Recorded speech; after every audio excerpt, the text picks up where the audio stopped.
Con esta segunda presentación vamos a completar la clase de bradiarritmias y bloqueos con el estudio de los bloqueos auriculoventriculares.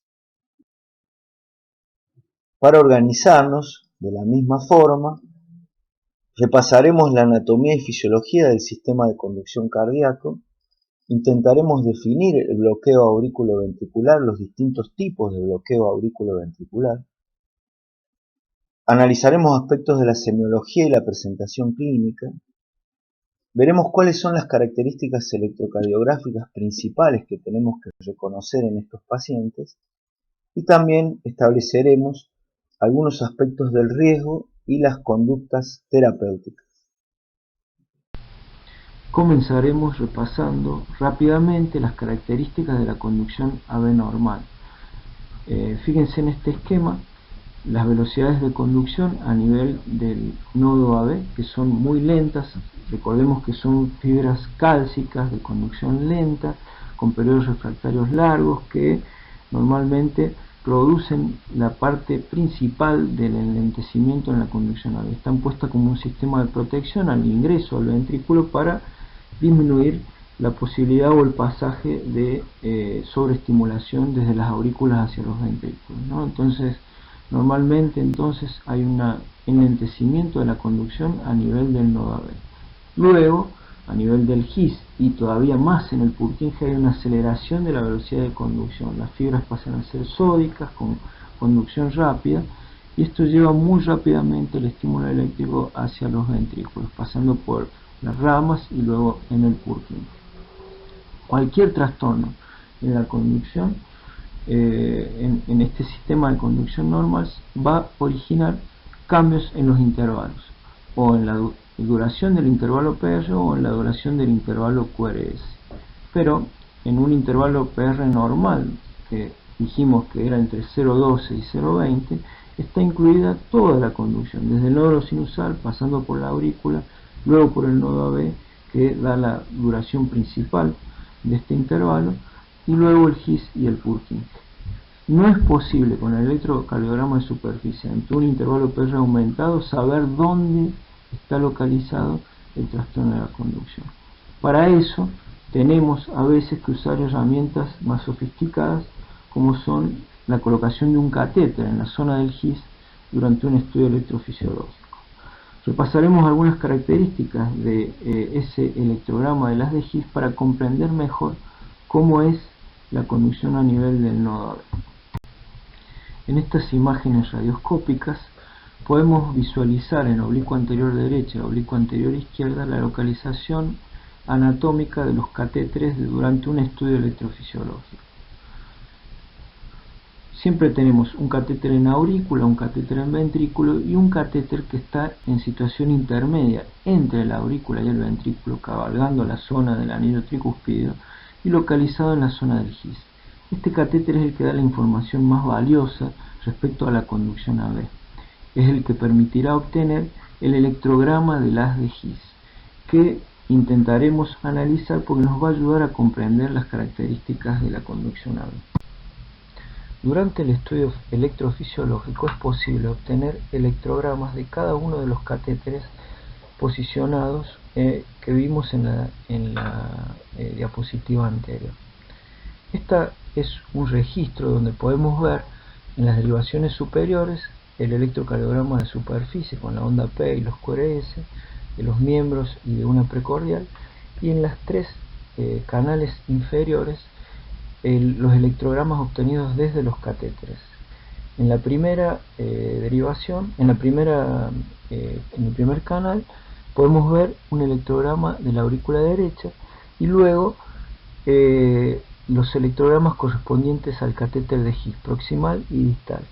Y fíjense, ahí es muy importante identificar este característico complejo espigado que es el potencial del haz de GIS. Está precedido por un potencial más lento llamado onda A, que corresponde a la despolarización de la aurícula derecha baja. Luego la despolarización del GIS propiamente dicho, con este potencial característico, y finalmente lo que se llama onda B, que fíjense coincide con la despolarización ventricular de los complejos de superficie. Entonces, la identificación de la onda A, de la onda H y de la onda B en un electrograma de las de Higgs nos permite medir dos intervalos que nos van a ayudar a definir cómo está la conducción AB en forma precisa. El intervalo AH, que está dado entre la onda A y el Higgs propiamente dicho, que corresponde básicamente al pasaje del impulso eléctrico a través del nodo AB con su retraso característico. Fíjense que tiene normalmente entre 60 y 110 milisegundos, es decir, entre 0,06 y 0,11 segundos, y aporta la parte principal del retraso en la conducción AB y del intervalo PR medido en el electrocardiograma de superficie, y el intervalo HB entre el His, la deflexión del His propiamente dicho, y el ventrículo, que es el tiempo, el intervalo de tiempo que tarda en conducirse el estímulo eléctrico a través del His, las ramas y el sistema de Purkinje. ¿Sí? Esto normalmente tiene entre 35 y 55 milisegundos. Esto lo traigo a consideración porque los trastornos de la conducción AB, una de las formas de poder entenderlos es como trastornos supraisianos, que van a estar dados básicamente por los trastornos a nivel del nodo AB, y trastornos infraisianos, que estarán dados por los trastornos en la conducción a nivel del His, las ramas y el Purkinje.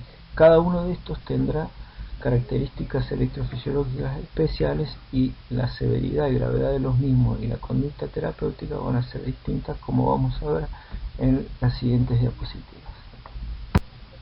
Entonces, analizando las características de la onda P, del intervalo PR y de la relación entre la onda P y el QRS, podemos clasificar los bloqueos auriculoventriculares en tres tipos: bloqueo AB de primer grado, bloqueo AB de segundo grado y bloqueo AB de tercer grado. Vamos a ver las características de cada uno de ellos.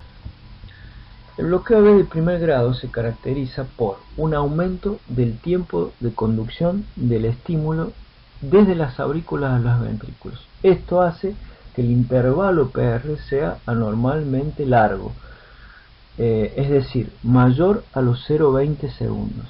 La onda P es normal, el QRS en general es normal, y lo que está prolongado es el intervalo PR por encima de los 0,20 segundos. A cada onda P le sigue un QRS. Si tenemos en cuenta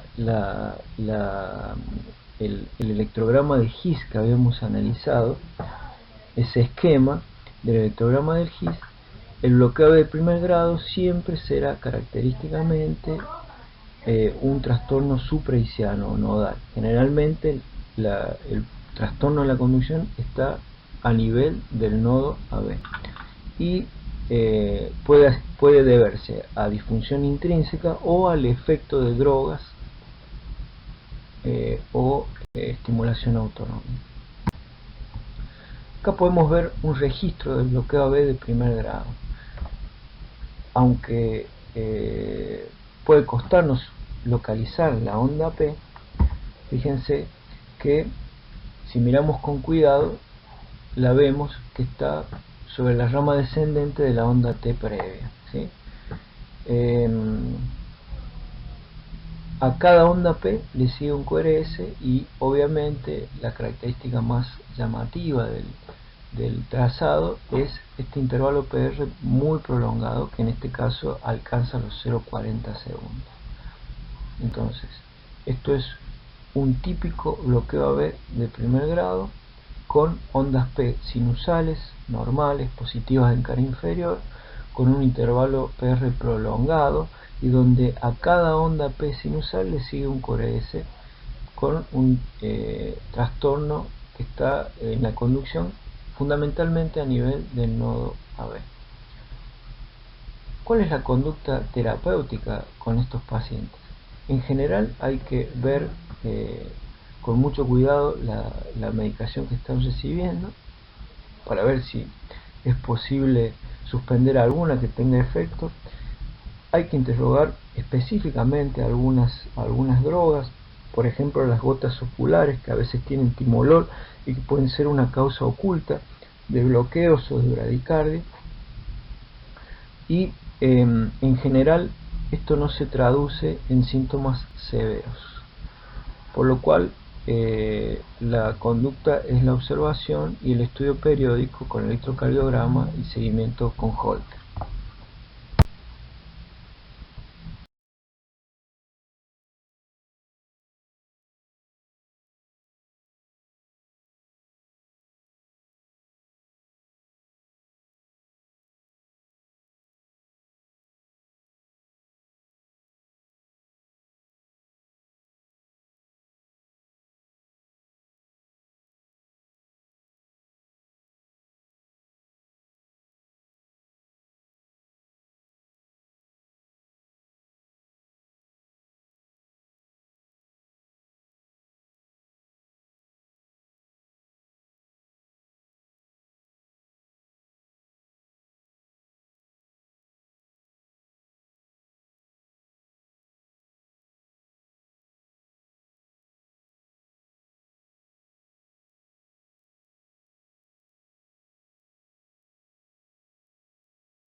En este registro podemos ver todas las características del bloqueo AB de segundo grado tipo 1 o Benkevad. Para ello tenemos que identificar las ondas P. Fíjense, las ondas P sinusales seguidas de un QRS con un intervalo PR que desde la primera onda P se va incrementando, va aumentando su duración. Fíjense cómo se va prolongando el intervalo PR en las ondas P sucesivas hasta que una de ellas no es conducida. Falta un QRS. Hay un bloqueo en la conducción de segundo grado porque una onda P no es seguida de QRS. Y luego se vuelve a replicar el ciclo, es decir, nuevamente la onda P después de la pausa conduce con el intervalo PR más corto de todo el periodo y se va prolongando progresivamente hasta que nuevamente una onda P se bloquea. Es decir, que las características electrocardiográficas son prolongación del intervalo PR previo a la onda P bloqueada con acortamiento de los intervalos RR y una duración del intervalo PR más corto en el primero latido posterior a la pausa. El bloqueo AB21 es un tipo especial de bloqueo AB de segundo grado. Podemos ver que se caracteriza por que una onda P conduce y otra onda P no conduce, ¿no? O sea que hay una conducción 2-1. Fíjense las ondas P identificadas con la flecha. Una conduce con un intervalo PR normal, esa onda P seguida de un QRS, y la siguiente onda P no conduce.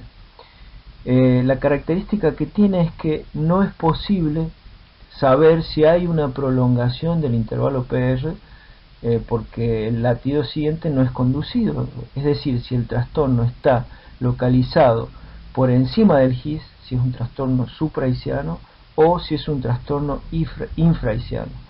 Es más probable que el trastorno esté localizado por debajo del GIS, por debajo del nodo AB. Por lo tanto, el bloqueo AB 2.1 es considerado un bloqueo de alto grado y se trata de la misma forma que los bloqueos MOVIS 2, ¿sí? O sea, los fines terapéuticos es considerado como si fuera un bloqueo infraisiano sin necesidad de hacer el estudio electrofisiológico. En el bloqueo AB de segundo grado tipo MOVIS 2, la característica principal será que las ondas P que son conducidas y van seguidas de un QRS sin que medie ninguna prolongación previa del intervalo PR, de repente tienen un bloqueo por el cual una o varias de estas ondas P no son seguidas de QRS, ¿sí? Entonces hay una o más ondas P bloqueadas, no hay ninguna prolongación previa del intervalo PR antes de la aparición del bloqueo, y cuando se restituye la conducción vuelve a conducir con el mismo intervalo PR que lo hacía previo al bloqueo. Por supuesto que es un fenómeno de tipo todo o nada y que por lo tanto va a ser característicamente un trastorno de la conducción intra o infraisiano por debajo del nodo AB. Por lo tanto, el valor pronóstico es severo, ¿no? O sea, estos pacientes rápidamente evolucionan hacia los bloqueos AB paroxísticos, hacia los síntomas, pueden tener síncope y es por sí mismo una indicación para la colocación de un marcapaso. Es un bloqueo característico de alto grado. MOVIS 2. Repasando entonces los bloqueos AB de segundo grado, en el registro superior podemos ver ondas P sinusales, es una derivación de 2 que son seguidas de un QRS con un intervalo PR que está ligeramente prolongado y que viene conduciendo a cada onda P, le sigue un QRS, iniciándose una secuencia de Benkeback donde hay una prolongación del intervalo PR en los últimos 4 latidos. Fíjense cómo se va prolongando el PR hasta que una onda P no es conducida y se produce el bloqueo. Esto es seguido de un breve lapso de bloqueo 2.1 porque hay un latido que conduce, uno que no, y luego se restituye la conducción de cada onda P.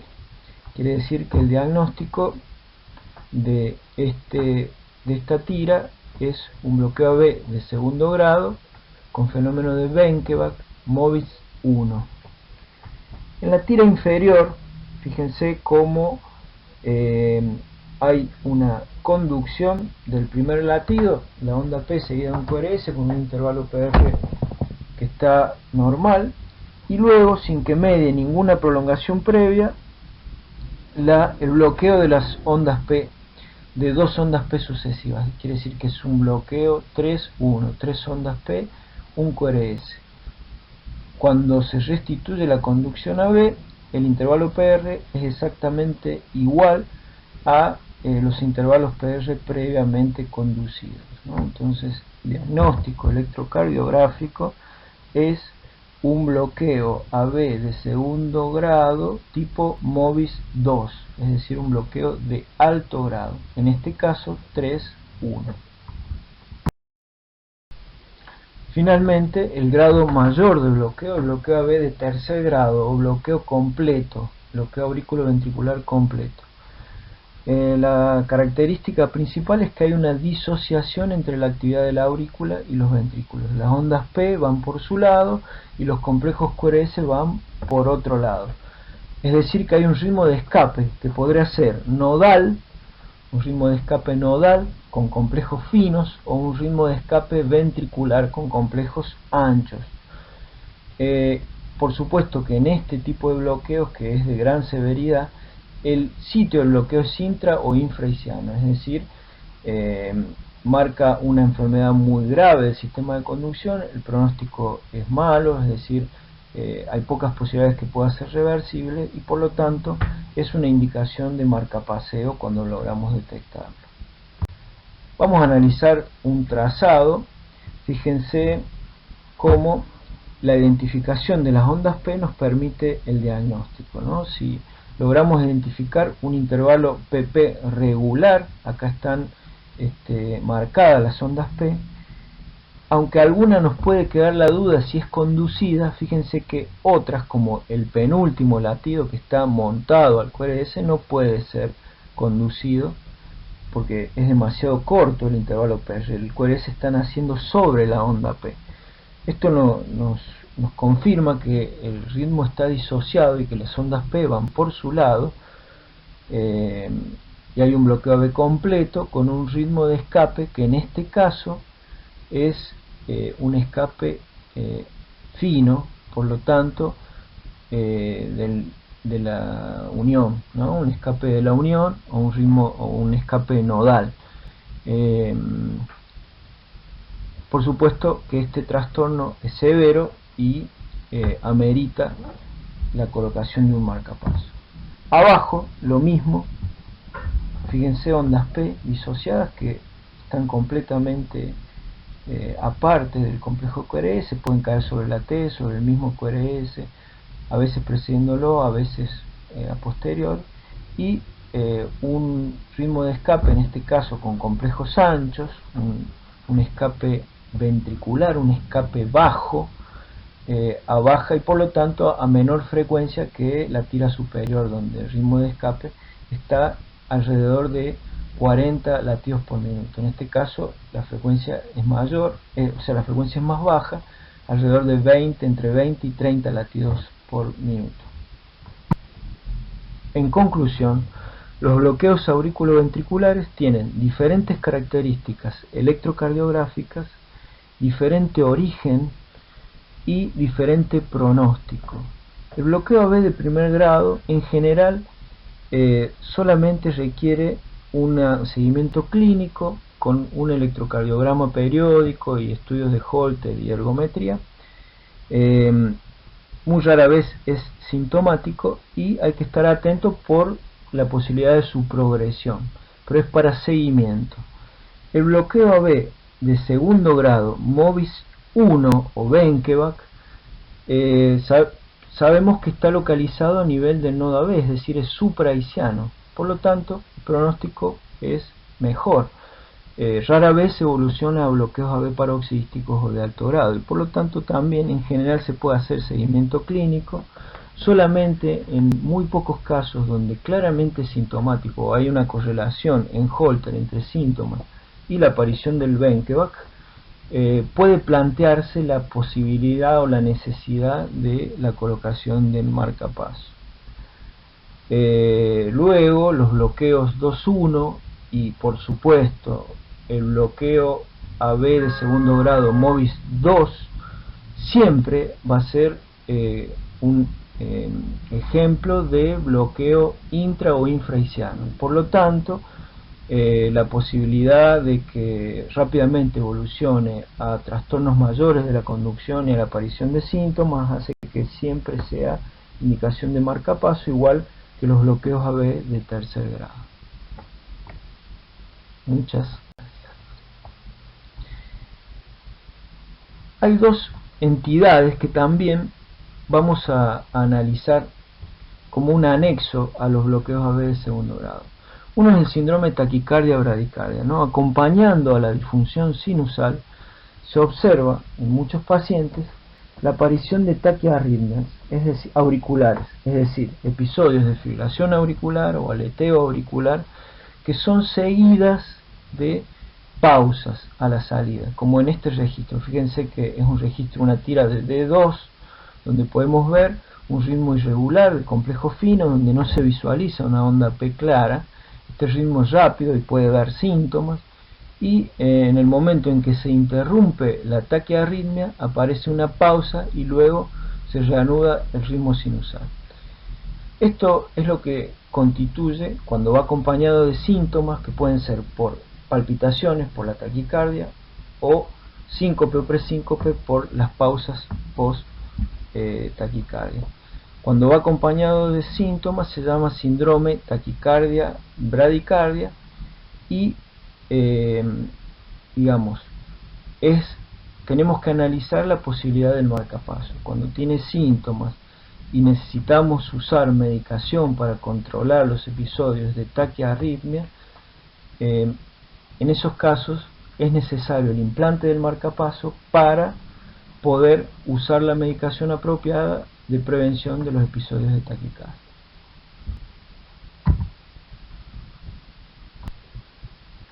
La otra entidad para considerar es la hipersensibilidad del seno carotídeo, fundamentalmente como causa de síncope en pacientes añosos. Se trata de una anormal respuesta o respuesta excesiva a la estimulación del seno carotídeo. Sabemos que la estimulación mecánica de los varoreceptores del seno carotídeo genera un aumento del tono vagal, produciendo bradicardia y enlentecimiento de la conducción a nivel del nodo auriculoventricular. Esto se ve exacerbado en algunos pacientes de forma que pueden aparecer pausas prolongadas. Fíjense este registro donde hay una pausa de varios segundos de duración con un latido de escape y una pausa secundaria nuevamente que dura varios segundos. Entonces hay que interrogar al paciente para identificar lo que genera el síncope, para ver si ha implicado alguna maniobra de manipulación cervical y realizar bajo monitoreo la maniobra de masaje del seno carotídeo. Esto se realiza acostado, sentado y parado, siempre bajo monitoreo y con las condiciones para administrar drogas y realizar una reanimación si es necesario. El paciente tiene que estar en reposo, sin medicación, con monitoreo como dijimos, y se realiza la maniobra de masaje comprimiendo la zona del pulso a nivel de carótida durante 5 segundos en cada seno carótido, nunca al mismo tiempo, sino que sucesivamente una y otra, del lado derecho y del lado izquierdo, dejando pasar 1 minuto entre una compresión y la siguiente. ¿Cuáles son las contraindicaciones? Que tenga un soplo importante con frémito, que tenga una ACV reciente, que sea un paciente coronario con un infarto reciente o con angina inestable, y que tenga arritmia ventricular grave. Esto nos debe limitar de hacerlo. ¿Y cuál es la respuesta positiva? Las pausas mayores a 3 segundos, tanto por bloqueo AB completo o por paro sinusal, eso se llama respuesta cardioinhibitoria, o el descenso de la presión arterial sistólica más de 50 milímetros de mercurio. Eso se llama respuesta vasodepresora. La respuesta puede ser predominantemente cardioinhibitoria, predominantemente vasodepresora o mixta. Y debemos considerarla sobre todo en pacientes añosos que tienen síncope, donde no queda clara la causa previo a la realización de la maniobra. Bueno, muchas gracias por su amable atención.